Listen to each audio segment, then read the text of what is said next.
Hi, this is Jason with Violator Comics and Collectibles, and we're doing another video in the Is 3D Worth It series. And this time we're taking a look at Man of Steel in 3D. And with these movies, I just like to take an overall look at the movie and see if the 3D is really worth watching it, if it adds anything to the movie.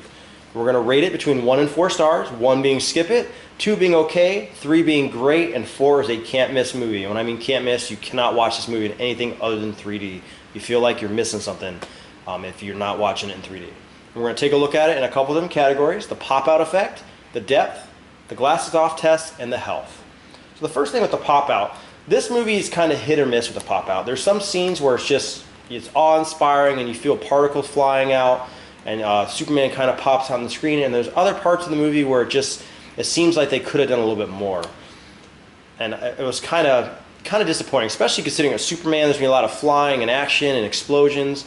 I was hoping for a little bit more, particle effects, and it's just like hit or miss within the movie. And as far as the overall depth, it's the same thing with the depth. I mean, there's some scenes that are just absolutely amazing, and with the big battles and the flying around. And then there's just other things where it just seems like it wasn't converted as well, or there wasn't as much depth.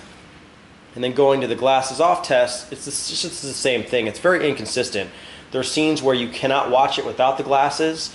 It's really blurry, and there's other scenes where you could take it off and there's not that much 3D in it at all. I mean, it was just kind of disappointing. And then leads us to the overall health effect of the movie. Did I feel any kind of nausea or issues while watching it? This movie I actually did. And I wouldn't call it nausea. It's just when I watched this movie, there's so much action in the flying around and it's so fast. It just didn't seem very clean, and you kind of lost it with 3D.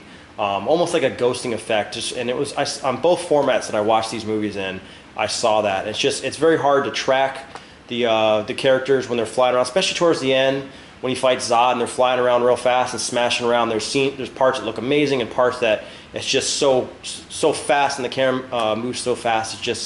It's kind of a disappointment. And as far as the overall score of the movie, I'm going to give this 2, which is just okay. I really feel that they could have done a lot better with the 3D. I mean, especially with movies, compare it to other movies where characters are flying around the screen like Iron Man. I mean, it seems Iron Man did such a better job and a much cleaner job with 3D than this movie. But once again, this has been Jason with Violator Comics and Collectibles. If you have any questions or comments, leave them in the comment section below. If you like the video, hit the like button, subscribe to us on YouTube, and like us on Facebook, and I'll see you guys next time.